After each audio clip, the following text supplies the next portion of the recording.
আর দর্শক বন্ধুরা, রাখি রান্নাঘরে আপনাদের স্বাগত জানাচ্ছি। আজকে চলে এসেছি একটা নতুন রকমের রেসিপি, গাজরের সন্দেশ। তো দেখুন, গাজরের সন্দেশ করতে আমি গাজর নিয়ে নিয়েছি। এখানে নিয়েছি একটু দুধ, কর্নফ্লাওয়ার, কাজু আর আমন্ড, 1 চিমটে নুন, এখানে নিয়েছি এক ছোট এলাচ আর পেস্তা, আর নিয়েছি কাস্টার্ড পাউডার।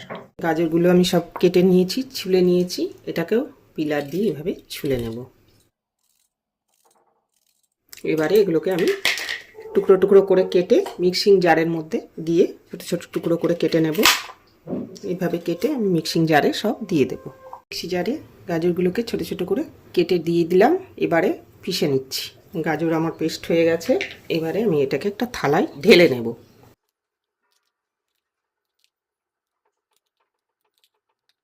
প্যানে এবার আমি গাজরটা ঢেলে দেব।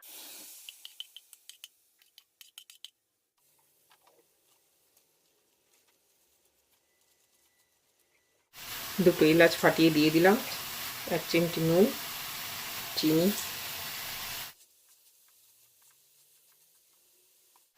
2 চামচ মিল্ক পাউডার, একটু দুধ দেব।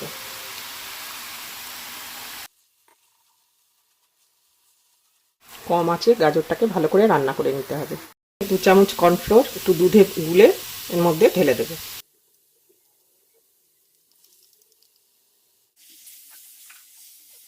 1 চামচ ঘি দিয়ে দিলাম।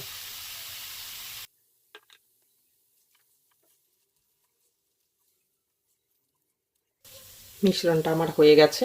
এবারে আমি নামিয়ে মিশ্রণটিকে বলে ঢেলে নেব।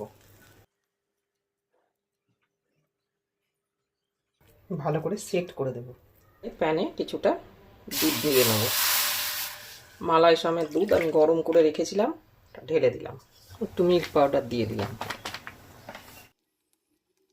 1 চামচ মতো চিনি অ্যাড করলাম, দুটো এলাচ দানা। বলে দুধ নিয়েছি, 2 চামচ কাস্টার্ড পাউডার মিশিয়ে নেব, 1 চামচ কর্নফ্লোর। মিশ্রণ একটা তৈরি করে নেব। অল্প অল্প করে মেশাতে থাকবে। এই মিশ্রণটা গাজরের ওপর দিয়ে ঢেলে দেব। দুধের মিশ্রণ থেকে এটা গ্রিন কালার, ফুড কালার সামান্য একটু দিয়ে আমি একটা মিশ্রণ বানিয়েছি, এটা উপর দিয়ে ছড়িয়ে দেব।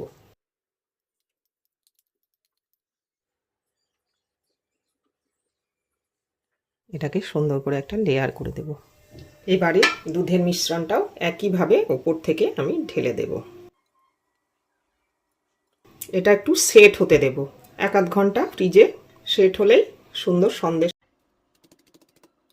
হতে দেব। এবার উপর থেকে কিছু ড্রাই ফ্রুট ছড়িয়ে দেব। আমার এই রেসিপিটি আপনাদের যদি ভালো লেগে থাকে, চ্যানেলটিকে সাবস্ক্রাইব করার অনুরোধ রইল। বেল আইকনটি টিপে দেবেন, যাতে করে আমি নতুন কোনো রান্নার ভিডিও দিলে নোটিফিকেশান সবার আগে আপনার কাছেই পৌঁছে যায়। লাইক, শেয়ার, কমেন্ট করবেন। ভিডিওটি দেখার জন্য ধন্যবাদ। ফিরে আসছি আবার অন্য কোনো দিন অন্য কোনো রেসিপি নিয়ে। ভালো থাকবেন, সুস্থ থাকবেন।